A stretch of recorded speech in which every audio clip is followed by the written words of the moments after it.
We have all been there, have we not?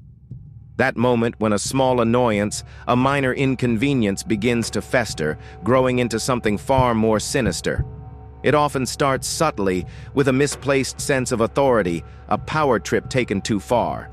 And sometimes, just sometimes, the person wielding that power picks the absolute wrong target.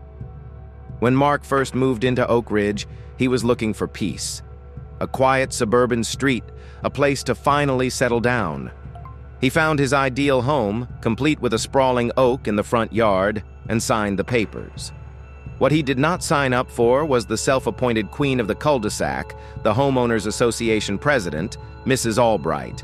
From day one, she was there. Clipboard in hand, a permanent scowl etched onto her face.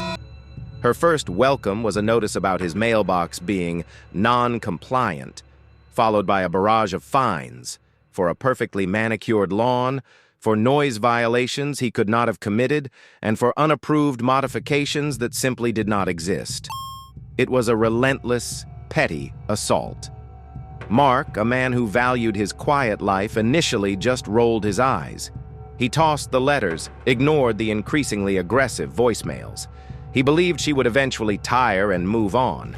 But to Mrs. Albright, his silence was not indifference. It was a challenge, a direct affront to her carefully constructed kingdom. Mrs. Albright was not one to back down. Her tactics escalated. One morning, Mark awoke to rotting garbage strewn across his lawn. Days later, his non-compliant mailbox was smashed beyond repair. Whispers began, turning friendly neighbors suspicious.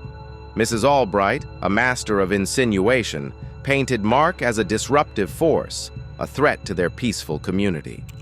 Then came the final notice. A thick envelope, official-looking, but with a cheap, almost comical seal. Inside, a letter claiming a warrant for his arrest, for unpaid Homeowners Association fines. Mark read it, a slow smile spreading across his face. He knew what a real legal document looked like from his line of work. This was a crude, desperate attempt at intimidation, and it confirmed something for him. This was not just a power-hungry busybody. This was something else entirely. He did not react. He did not call, did not threaten, did not even acknowledge it. He simply waited, because he knew, deep down, that she would make a mistake. And when she did, he would be ready. The mistake came swiftly. One Tuesday morning, two men pulled into his driveway. They wore ill-fitting suits and cheap plastic badges. Homeowners Association Enforcement Division, one of them puffed, trying to sound authoritative. "We have a warrant for your arrest, sir, for outstanding Homeowners Association fines." Mark, standing calmly on his porch, looked at them, a glint in his eye. "A warrant?" he asked, his voice even, almost curious. "May I see it?" The men shuffled, exchanged nervous glances. They could not produce one. They stammered about protocol and confidentiality. Mark just nodded slowly. Then he reached into his pocket, pulled out a small leather wallet, and flipped it open. Inside, a badge gleamed, far more substantial, far more official. His credentials. The men's faces went ashen.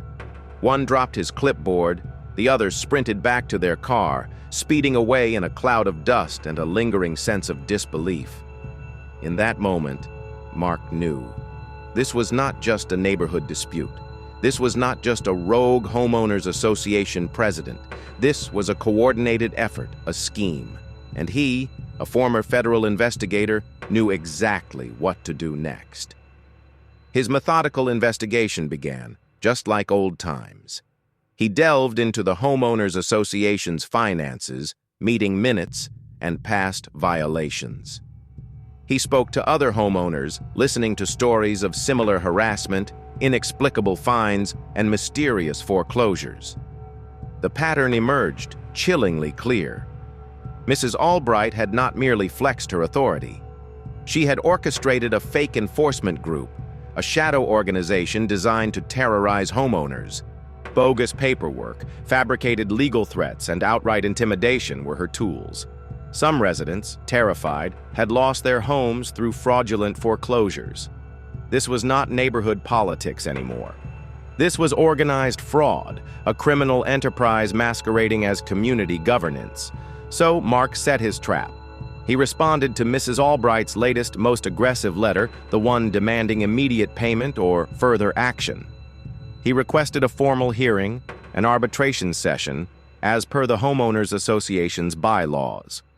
She took the bait, scheduling it for a rented community hall, not a courthouse, but a stage for her intimidation ritual. But this time, Mark did not come alone. He came with a quiet confidence, a steely resolve, and he brought friends. The community hall buzzed with a nervous energy. Mrs. Albright sat at the head of a long table, a cheap wooden gavel beside her face a mask of self-importance. She began her usual tirade, reading a litany of Mark's supposed violations, her voice dripping with self-righteous indignation. The queen on her throne, she was ready to deliver her final crushing blow. But just as she raised her gavel, ready to declare Mark's fate, the doors at the back of the hall swung open. A hush fell over the room. Real law enforcement officers in crisp uniforms entered, their presence commanding.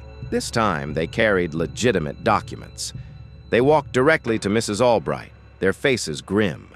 Charges were read: fraud, impersonation, conspiracy. Her face, once flushed with power, drained of all color. The wooden gavel slipped from her trembling fingers.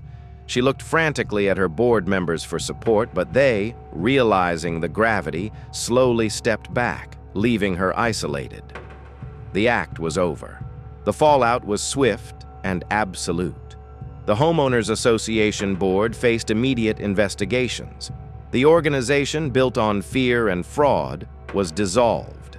Intimidated homeowners, some having lost savings or homes, were finally heard, their cases reviewed, and compensated. Justice, slow but sure, had arrived. And Mrs. Albright? She faced real accountability in a real courtroom, under a real judge. The woman who threatened with fake legal action now lived under the system she had abused. Her reign of terror was over, replaced by the cold, impartial hand of the law. For Mark, the neighborhood finally found its peace. The constant threats, insidious whispers, and feeling of being watched faded. The quiet suburban street he sought was finally his. Driving past the old shuttered Homeowners Association office, a small, knowing smile would touch his lips. Because in the end, Mrs. Albright thought she was untouchable. She thought her petty kingdom was beyond reproach. But she learned the hard way that day: no one, absolutely no one, is above the law.